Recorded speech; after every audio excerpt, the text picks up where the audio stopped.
ukrainienne dans la région de Kherson, dans des villages libérés par les soldats. Quelle est la situation dans cette zone ?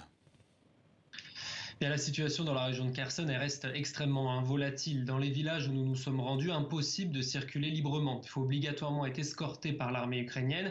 Pourquoi ? Bien parce que les soldats ont certes libéré ces villages il y a quelques jours, mais ils renforcent actuellement leur position car ils s'attendent à de nouvelles, ou au moins à une nouvelle offensive russe qui pourrait revenir. Donc on n'a pas constaté de destruction massive, tout simplement parce que les Russes ont occupé, ils ont pris place dans ces villages, la plupart du temps dans les mairies ou dans les écoles, pendant plusieurs semaines. Donc évidemment, il y a eu des bombardements, il y a eu des combats, mais beaucoup moins intenses. Il n'y a pas de scène de destruction comme au nord de Kiev, à Irpin ou à Boutcha ou Kharkiv, par exemple.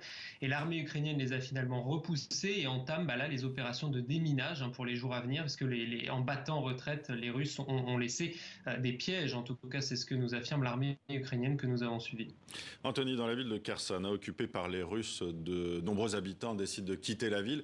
Est-ce que vous avez pu recueillir des témoignages d'exactions, comme cela a été le cas à Boutcha ou Irpin, lorsque l'armée russe s'est retirée ? Oui. Alors déjà, ce qu'il faut savoir, c'est qu'il y a très peu de routes pour quitter Kherson. Donc nous, on se trouvait un petit peu plus au nord de cette ville, dans une zone donc libérée. Et tout ce qu'on a pu voir, c'est des colonnes de véhicules qui fuient, avec une particularité, une petite affichette blanche placardée à l'avant et à l'arrière, avec écrit enfants, comme pour bien signifier qu'il s'agit de civils à l'intérieur. Et tous ont le même discours. Ils décrivent les mêmes scènes, en plus des bombardements et des combats extrêmement réguliers, voire quasi ininterrompus. Ils décrivent des fouilles des soldats russes qui viennent dans les maisons presque quotidiennement se servir, parce qu'il y a des pénuries alimentaires,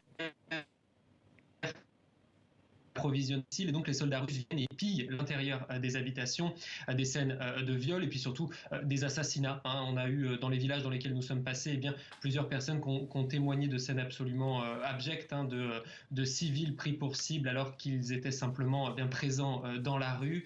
Ce qui est paradoxal, c'est que les soldats russes n'empêchent pas les habitants de fuir.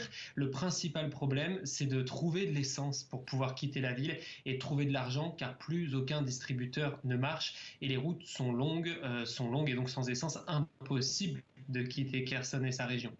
Anthony Fouchard en direct d'Ukraine avec Lou Bureau et Romain Sinès. Merci d'avoir été avec nous.